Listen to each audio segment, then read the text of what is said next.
नमस्कार मित्रांनो, आजचा करंट अफेअरचा महत्त्वाचा प्रश्न आहे. तील शहरी सेवा सुधारण्यासाठी भारत सरकार आणि कोणामध्ये $125 दशलक्ष करार झाला आहे? World bank, Asian development bank, international monetary fund, state bank of India. योग्य उत्तर आहे या प्रश्नाचं पर्याय क्रमांक 2, एशियन डेव्हलपमेंट बँक.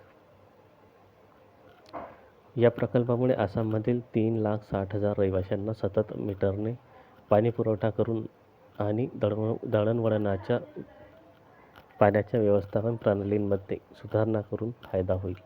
आसाम राज्यातील 6 जिल्हा मुख्यालय आणि गुवाहाटी येथे प्रकल्प शहरी राहणीमान वाढवेल आणि हवामान लवचिकता वाढवेल.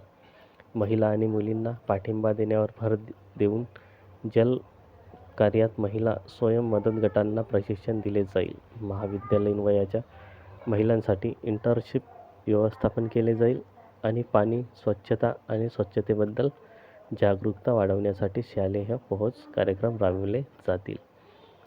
तर अशाच महत्त्वाच्या व्हिडिओंसाठी चॅनलला आत्ताच सबस्क्राईब करा.